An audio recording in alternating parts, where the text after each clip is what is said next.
Started it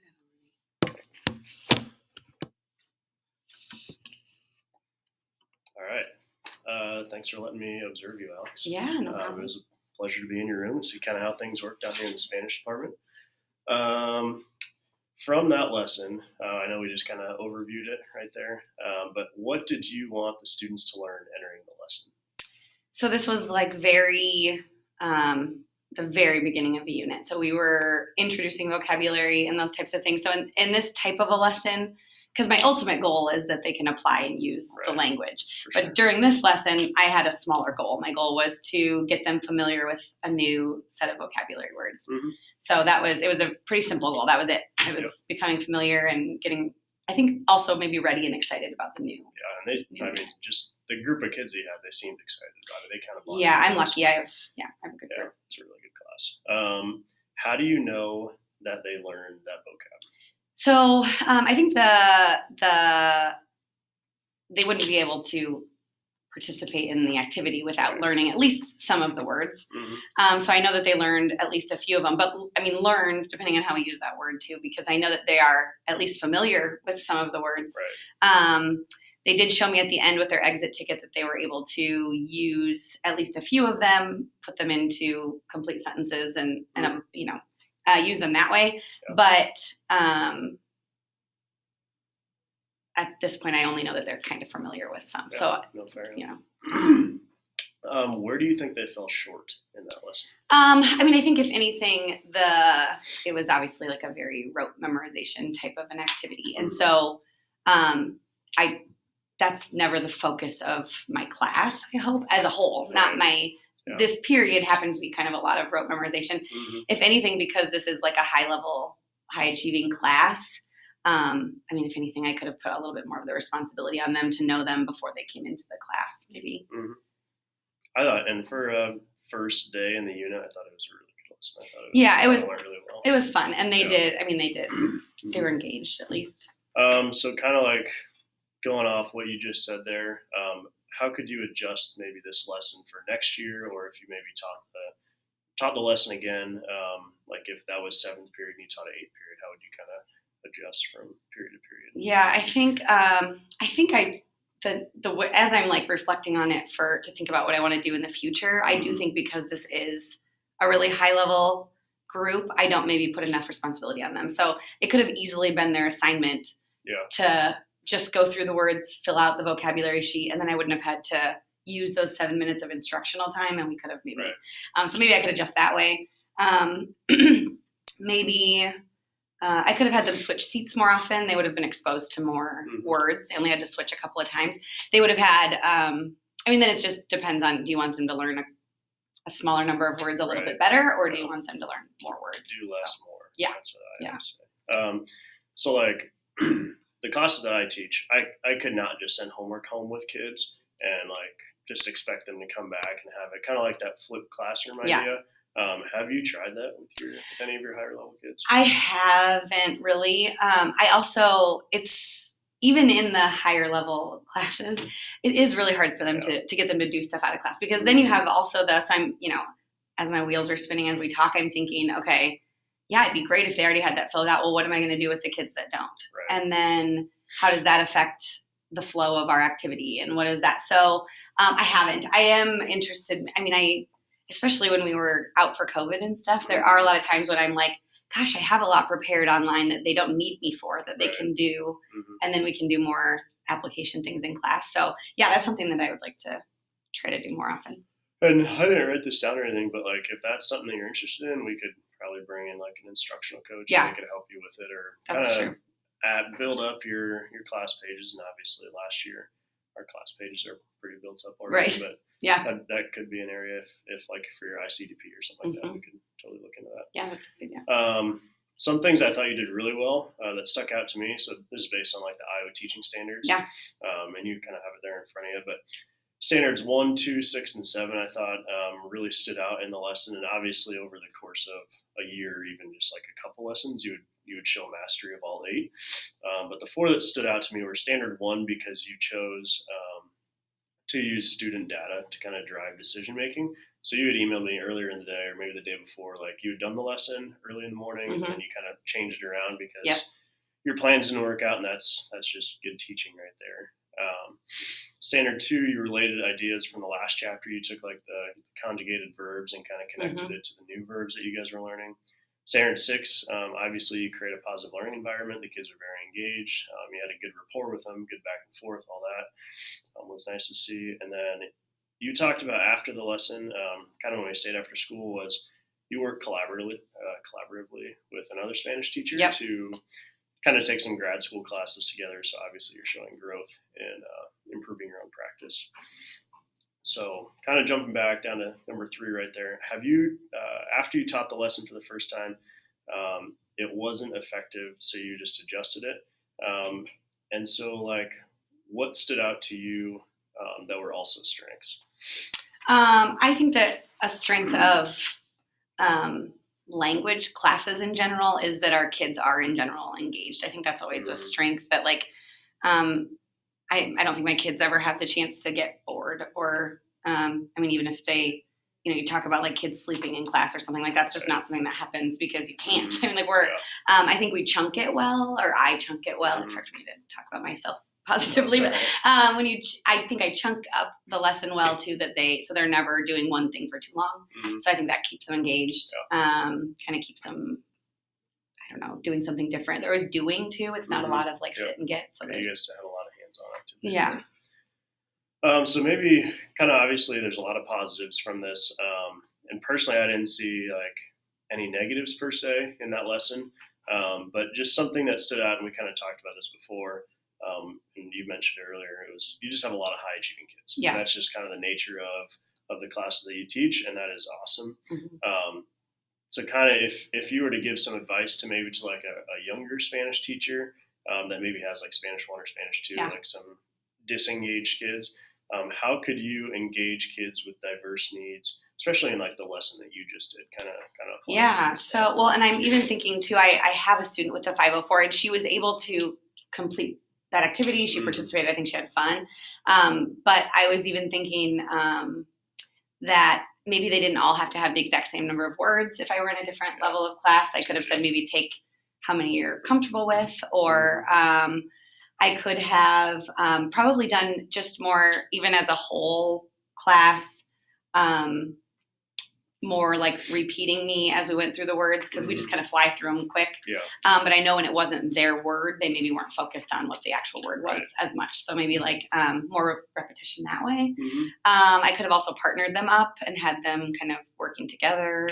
I didn't do a lot of like, when they switched seats, I could have made it more of a point to like, you teach your words to the other person, and that could have maybe allowed for more internalization on both the learner and the teacher's part when that happened. And we kind of talked about like this lesson, kind of like the flipping of the classroom. But is there anything that you would go back and kind of change just overall in like the style of teaching you had? Because we kind of talked about the individual lesson. Maybe like if you were to go back and start the year all over again, how would you maybe take that step forward? Yeah. I think also like, cause we just are jumping into a new unit, and it's, it was just, here's your new vocab. And maybe there could have been a little bit more of like a hook at the beginning to kind of get them interested. This is a childhood unit, so they're learning about like their things they used to do when they were children and learning about that verb tense in the past. And so maybe like, either starting it with a comparison between childhoods in different countries, or talking about my own childhood and trying to just kind of something to try to hook them better, maybe, instead of just being like, here's new words, so. And I need to do a better job of that myself. One thing I just tried the other day was I just started like with a video at the start of class, and it was for like my general math class, which was like a lot of lower kids, and they did like one of the kids actually said out loud like, "Oh, this like just mixed it up a little bit." Yeah, to not be like, get out your notes again or whatever. Seriously. Yeah. So obviously this is a well executed lesson with high kids, and there's a lot of participation. How would you adjust this lesson if you had higher needs? So like kind of twofold, I guess, maybe kids with higher like behavioral needs that like need their attention grabbed over and over, or like kids that stand out, like they are way past Spanish 3. Maybe they took Spanish in middle school at a different Mhm. district or something like that. So kind of both ends of the. Yeah, that's always tricky. I think I do think, and not to, I think languages really, because we hear a lot of like, I used to teach Spanish 1, and we hear a lot of like those kids that have maybe behavioral issues in classes. Mm-hmm. And we're always, not always, we have them too sometimes, Right. but I think we're usually surprised, like, oh, that kid's actually pretty good for me. And I think, again, it's just that the behavioral kids, especially, is just like keeping them interactive and moving to different activities. I think and I think we're, relationships and all of that kind of thing makes a big difference behaviorally and stuff like that. It's actually for me, I need to focus a lot on those higher end kids, I think, because I have a lot of those, and I know that there are, this is the opposite end problem, but I know there were probably kids during that lesson that were like, we got it, like, move on, lady. Like, so that's a really good question. I need to keep reflecting on that. That might be something that I need to sit down with an instructional coach, or I know like we have a GT teacher that I can reach out to too, because, and not that I think that they enjoyed the activity. Right, they were engaged. Yeah. But like, how could I make them, or push them, I guess, a little bit more? I don't know. Maybe it's a different form of exit slip or a different, I'm not quite sure. And I thought you had a really good exit slip. But earlier you'd mentioned like less words for maybe a kid with 504 plan, so maybe just give them the whole table of words, or something, or like half the table, or something. Like, just mix it up. More of a challenge. Yeah. Just a couple more. Just flip over the backside. Okay. What stands out to you the most about this high achieving group? I think it makes me reflect a lot on my on the rigor, because I don't think that this wasn't a super rigorous lesson. Right. We have them later, and there's application and all of that. But I think also, like, when I have this high achieving group, am I pushing them enough? And so that's what stands out to me, actually, as we discuss and as we talk about it. Am I pushing them hard enough? Is there, and just having that balance, because don't get me wrong, I have kids that aren't passing too. So like, what's the balance, or how can I don't know. How could you better understand what their goals are for learning Spanish and then like their future careers? So I start the year always with like a Google form where they fill out an about me thing, reflection. And I already feel like I have a pretty good idea, because one of my questions, and I asked to be really honest, is why are you taking this class, and what do you plan to do with Spanish in the future?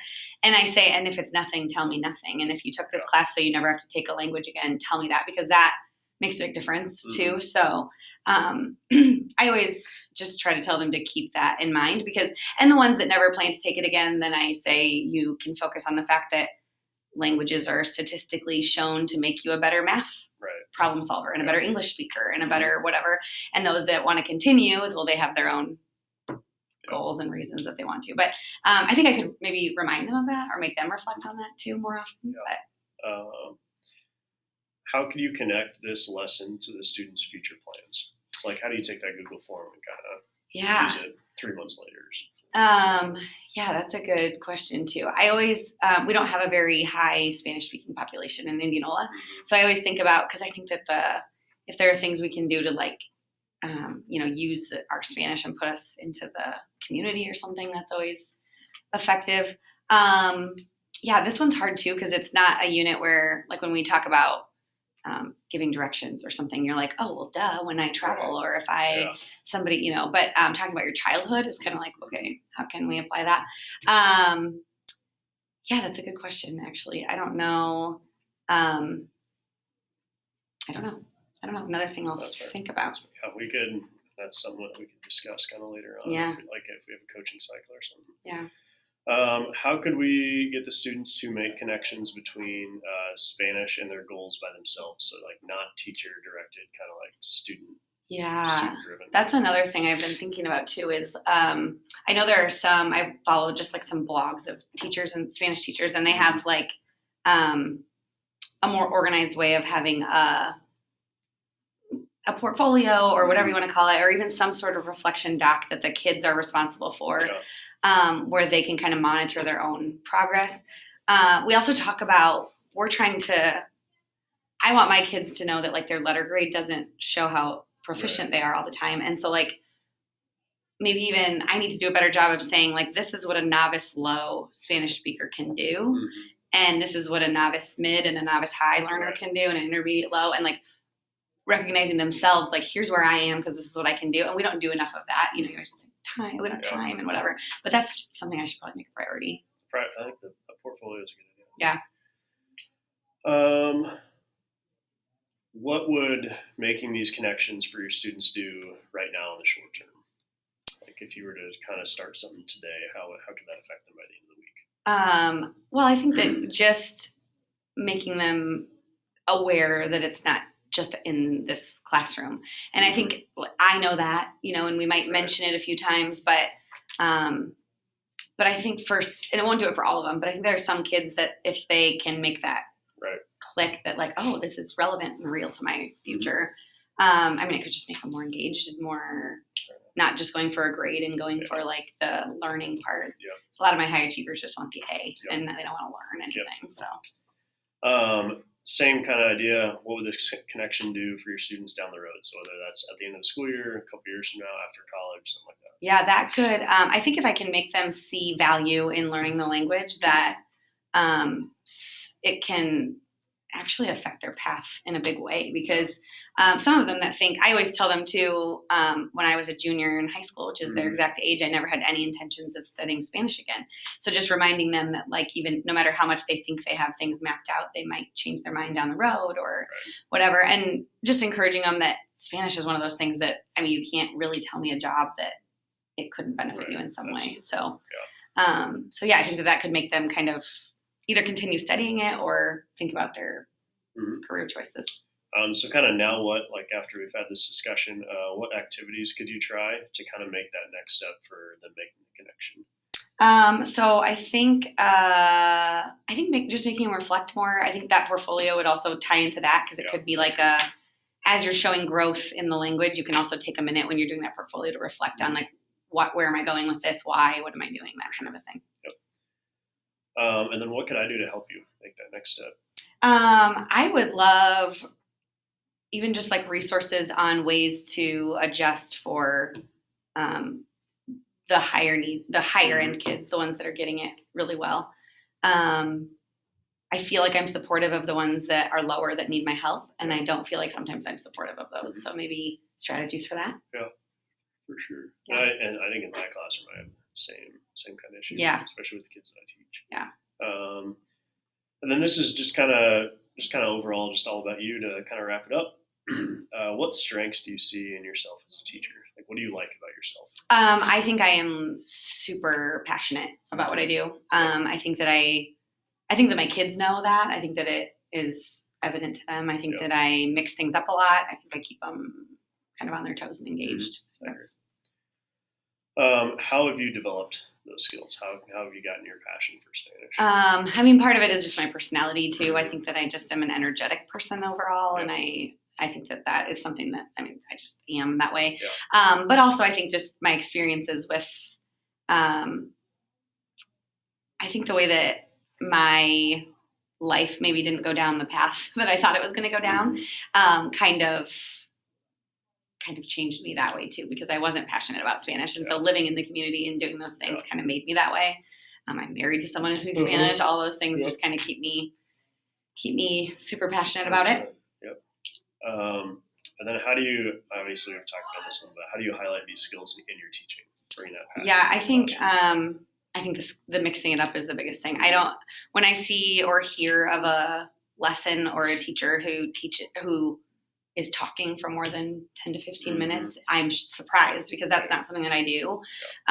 So we're always changing. And then how could you take your strengths and kind of like take the next step, keep moving forward, keep being more passionate or trying different things?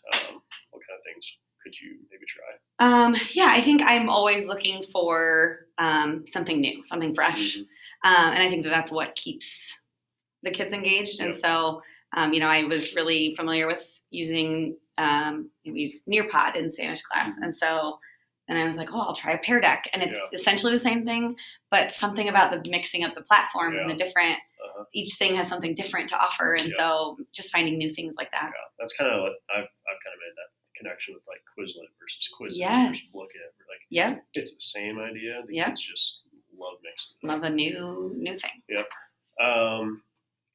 So kind of, we've talked about some things that you could use for your ICDP coaching cycles, different resources that I can help provide for you for kind of making that connection to the high achievers. Is there anything else that I could do to help support your teaching in the future? I don't think so. Other than I haven't. I like the fact that taking a minute to reflect on this, on just this in general, has made me actually really excited about. I've talked about doing a portfolio with the kids for years. I'm like, why don't I do that? So maybe just organizational, like, because I don't know, I guess the best, like, do I just have them open up a Google Doc? Do I have them use, what, is there like something that's a simple way to kind of organize that or whatever? But so maybe that. I'll look into that. And then maybe, is there a timeline that you would want to kind of put that on? Otherwise, if we do that with like your ICDP, I know a lot of people start that like second quarter. Yeah. So we could just kind of touch back base second quarter. Yeah, that sounds good. Sounds good. Well, I appreciate, first off, obviously, taking the time for the pre-observation, allowing me to come into your classroom, and then finally this post-observation. So I just appreciate the help there. And then we will do an ICDP meeting later on down the road, like we talked about. But again, thank you for letting me come into your classroom. Yeah, thanks for coming. Learn a little bit about the Spanish community and a little bit about how I could grow as a teacher as well. So Thanks. Appreciate it.